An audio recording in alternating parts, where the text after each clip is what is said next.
if you're really honest, real life is boring. It is. Like, yeah.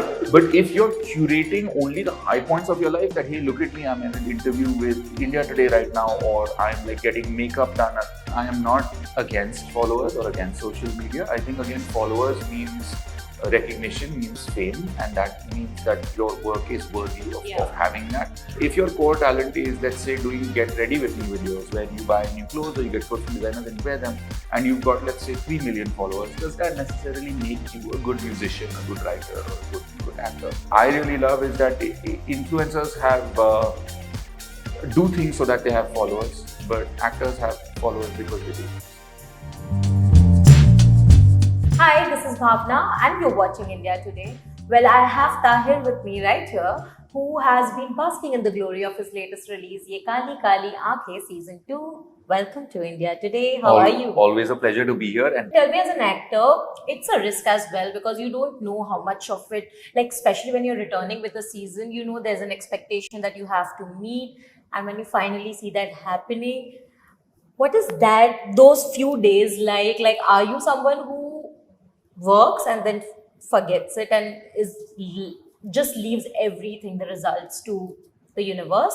Or are you someone who's constantly checking, oh my God, how are people reacting, and gets affected by it? That's a great question. I think as an actor, I'm someone who's on set, you give 100% and then you have to let go. And you let go with a certain trust because you know that Siddharth Sengupta, who's the director and showrunner, is going to oversee all the post-production and it's in great hands. But then 1 week before the release, it's like your exam results are coming. It's like parent-teacher meeting is going to happen.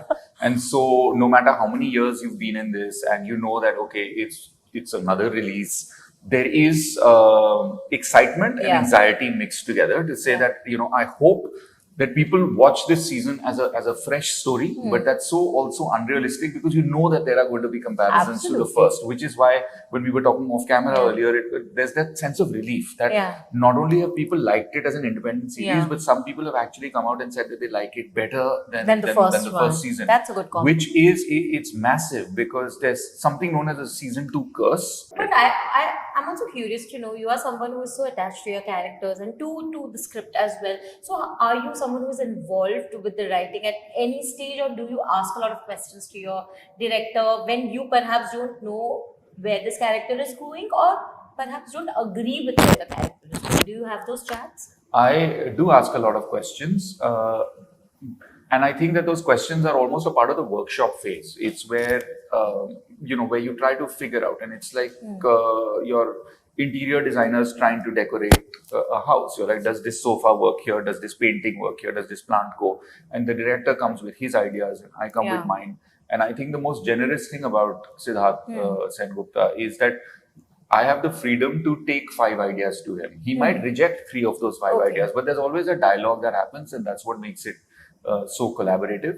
Am I involved at the writing level? No, I'm not. And I feel like at least my idea is to be a little detached at the writing phase because there are so many drafts and then so many scenes that get moved around that it would be really confusing. I rather come in with that one script and say that, okay, this is the path forward. Were there any ad-libs during the script that you perhaps suggested, which was included and which made it to the final edit also? Yeah, I mean, there are a bunch of them. I don't want to give out spoilers because there are still a lot of people who haven't seen the But show. Something which is perhaps in trailer as well, something that may not look like a spoiler. Most of them are preceded by or followed by a scene that there are spoilers. But I think like that's the great way that even the showrunner and director likes to work. Like 70% is preparation, and then the rest of 30% is like improvisation or like ideas that come to you last minute. And Saurabh Shukla actually is also a story consultant, and so it's always a joy to sit with Saurabh Shukla and Siddharth Sengupta before a scene because you'll come in with one idea and then quickly they'll change a few pieces around and it'll only improve the overall piece. But tell me something, are you someone who can adapt himself to this spontaneity easily on a set? Because I need Siddharth sir here when you're asking those questions because the first season was tough. It was challenging because I was used to someone who came with a fixed script. What you see 1 month ago is what is shot. But Siddharth Sengupta's got a much more collaborative and fluid style of working, which is a nice way to put it. But you learn through season 1 that sometimes magic happens in those chances Yeah. that you take. And like I said, he's very generous with, like, there is discussion and there is always like a conversation about it. But it is like, चलो चलो ये नहीं वो काम कर रहा, ये कर लेते हैं. और आज धूप होनी थी पर आज बारिश हो रही है, हाँ. चलो anyway let's go and shoot. Yeah. And it's in those risks that he takes Right. that sometimes it just works on screen. And I've seen it so many times in this season, is where it's -4 degrees and it's really cold and it's snowing, but there's something in the weather and the fact that you can see fog when those characters are talking, that it adds to the coldness of the situation. Yeah. And it just works.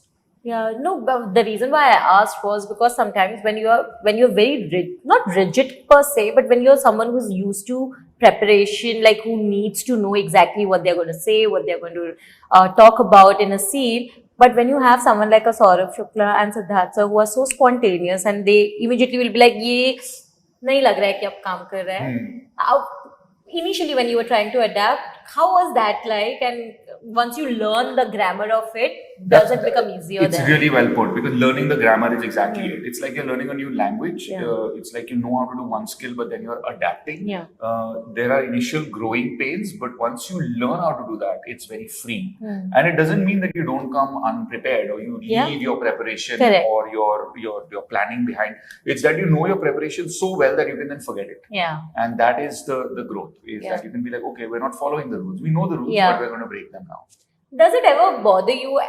Bother nahi bolungi. I feel, does it ever occur to you that you've played so many characters? A lot of them are actually flawed characters, gray characters, which Yeah. is lovely. But do you ever feel like, will the audience or maybe the industry only look at you from that gaze? Because most of the characters which are popular, which have worked and which have got immense love and adulation are the ones which are flawed. Yeah, no, I have no such like questions or anxieties about being seen in that way, because some of the most beautiful characters that I grew up watching were always flawed heroes. And this is like, I'm talking about like Shah Rukh Khan in Kabhi Haan Kabhi Na, or even in a DDLJ, he wasn't the perfect Absolutely. guy. Or Amir Khan in Rangila, you know, he didn't know exactly what to say, or he wasn't like the cool guy. And there were times when you thought that he wouldn't get the girl. And I think the beauty about flawed characters is that the audience relates to them because they're not perfect. And that's the thing about Vikrant in Yeh Kaali Kaali Aankhein, is that he's not a gangster. Like, he doesn't know how to shoot the gun. He'll YouTube a video on how to use a weapon. He doesn't even know how to cry, like, convincingly. So he'll fake cry learning from Salman Khan and Amitabh Bachchan videos that he watches on YouTube. And I think that's a lot of the appeal of this series. Is there's a scene in this where he tells one of the characters कि चलो हम भाग चलते हैं, and she says पर हमारा तो passport ही नहीं बना. You know, so it's like James Bond solutions, but real world problems, and it's the two of those together. That's the kind of what do you call brief that you also got when you were offered Vikrant, or when the director or Siddharth sir came to you. 100%. He said that keep him human. And there is a tendency when you get like a great line, or you know, Vikrant larger than life kind of, when there's through a large part of season 2 he's wearing a black suit, and that's such a hero moment, right? You're wearing a black suit and you're on this bridge and you have a hero line, but that's why the director's there. Sometimes he tells you this is great the way you did it, but we need to keep him vulnerable and need to keep him relatable, and that's what is endearing about Is it difficult for you to be vulnerable on screen? Because there are actors who can be vulnerable off screen but find it difficult to do that on screen, and vice versa. You could be very comfortable doing it on screen but perhaps not in real life. Like, how does it happen with I you? think the second one for me, for sure, is because when you're on screen, the character gives you license to be. It's Vikrant being vulnerable. But at the same time, like in life, it's not always easy, because then you have to think about who's the person, what is my relationship with them. It was challenging in season 2 for Vikrant as a character to be vulnerable, because there's so much calculation and there's so much at stake, and there's that fine balance between the boy who's still innocent and vulnerable, and trying to be manipulative and calculative, but failing at times, and that's the exciting balance. Absolutely. What is that one thing that acting has taught you, you know, Tahir, which nothing else has? Because there are certain emotions you get in touch with, or you're able to tap into it, I think only when you have a character or perhaps a script which helps you do that, because we are evasive as people. We try to hide our emotions, but some scripts don't allow you to do that.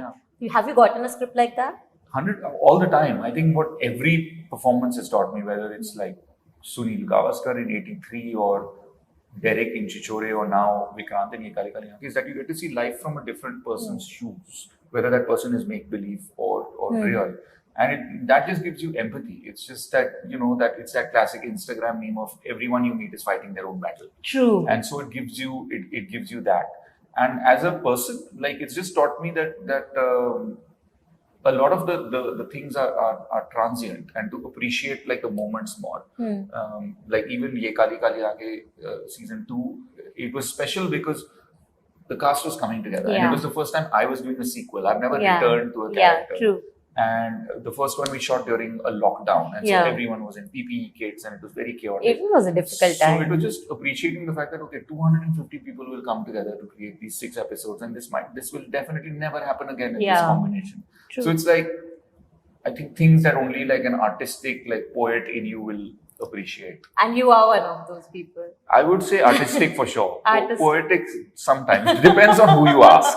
Yeah. Being in the public eye, having had these achievements also mean you have to publicize that a lot more, which I don't see you doing too much. Yeah.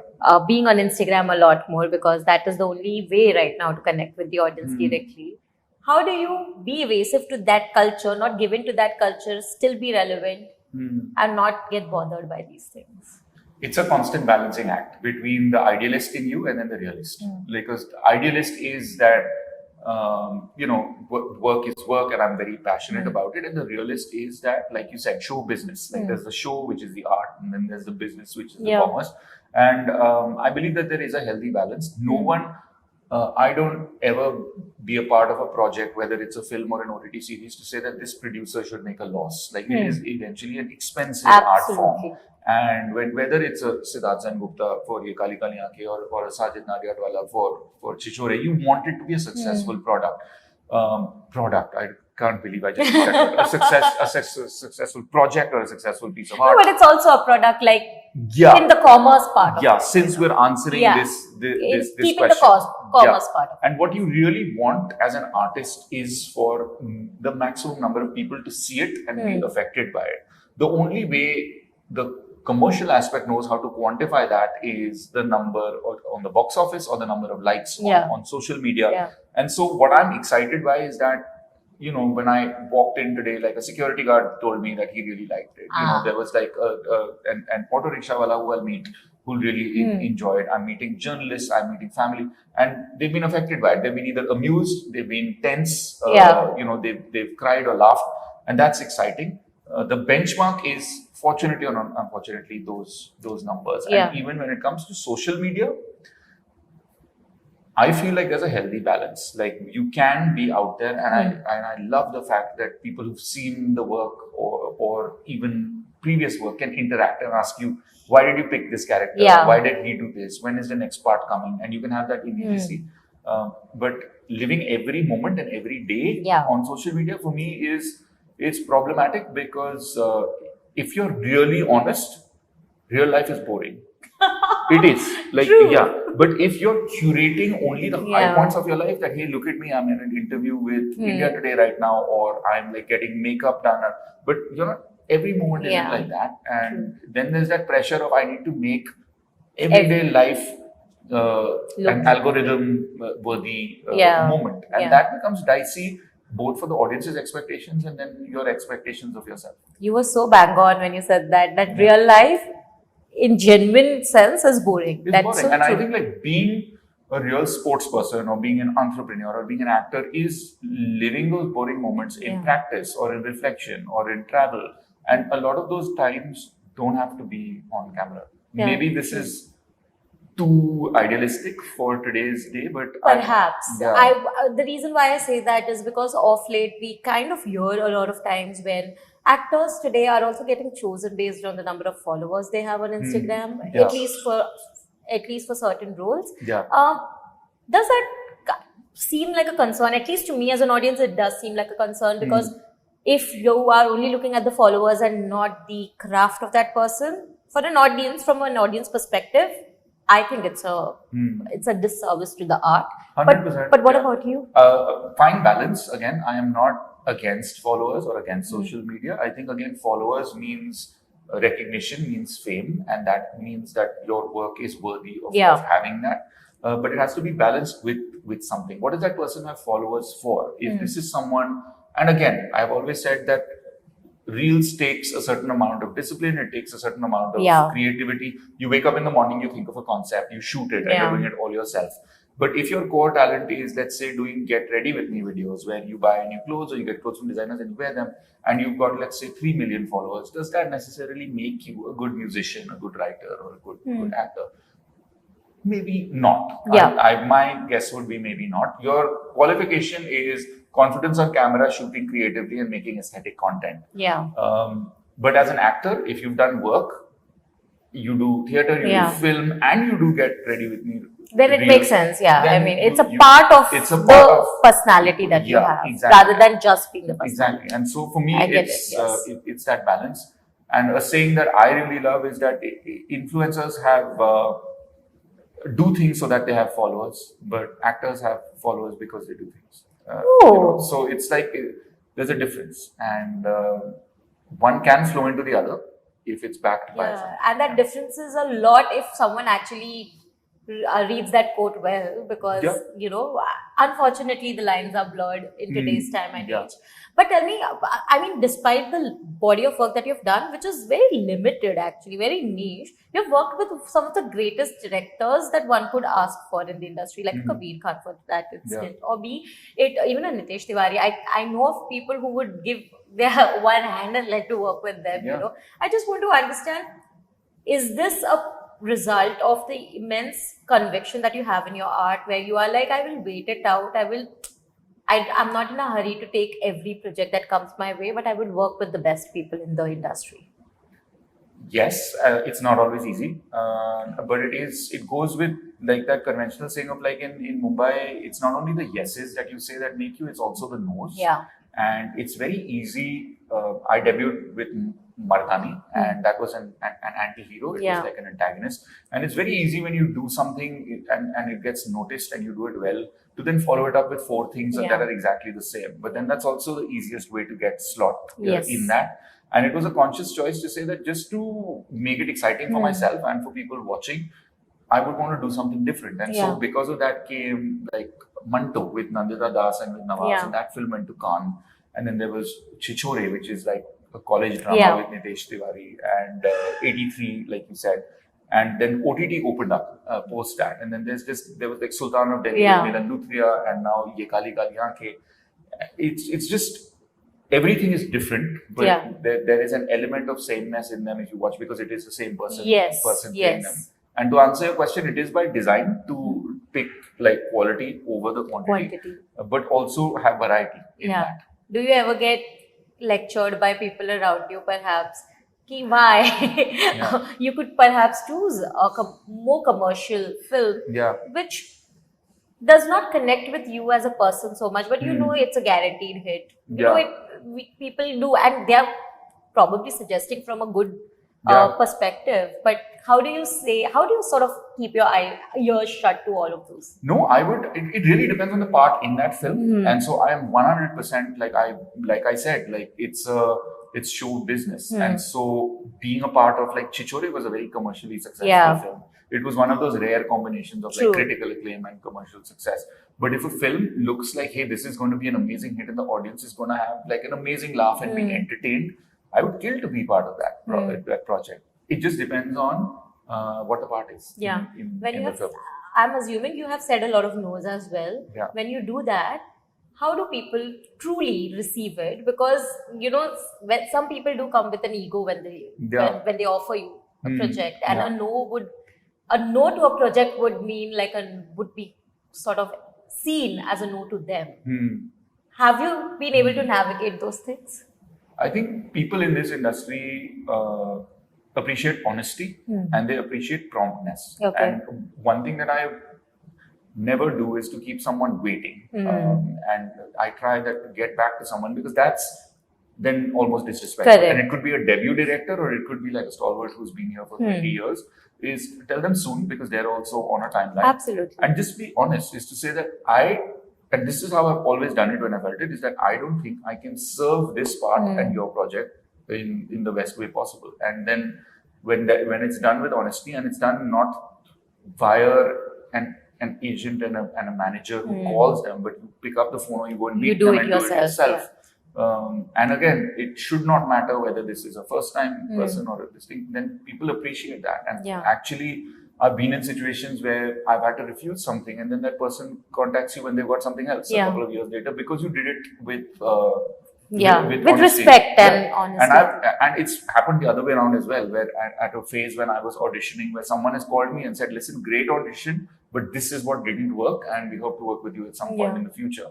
And I've always remembered those casting directors who called and said that, because it means a lot to the person. True. But has it ever happened, because it has happened to a lot of people as well, where you almost get cast for something and then perhaps a day before or 2 days before, a week before, you get to know that you have been replaced? It can happen. Has it Not happened? replaced, but the project didn't work out. As in, like, you've been cast, but then like a couple of weeks later, you find out, oh, something didn't work. Either the producer or the director changed, or something so like it's that. not okay. So it didn't, and it's really disheartening. But very quickly, you realize that there are so many moving parts that it's impossible to control it all the time, which only makes it even more special when you're part of something that is Absolutely functioning. No, but tell me something. How do you, in this industry, it's so easy to get swayed away by comments, by feedback, good or bad, both. How do you keep yourself immune to the negative comments, perhaps, that may come your way? I don't see a lot of negative comments about you, genuinely, but if you may read something, perhaps, I'm not immune, but I love that that's the impression that I give. I mean, you do give that impression. Because everyone is human. You get, like, people can say 20 good things, but when one person says that one bad thing, it's just human nature to them. Like, kyun bola usne? And that happens. It's just that your recovery time has become that much quicker over the years. That earlier it would affect you for 1 week, now it's become like 1 hour, and that still happens. But I think, like, being grounded just comes from keeping the original bunch of friends who you had when you first came into the city close to you, to have family who can give you honest feedback, and never to forget where you come from. spaces. True.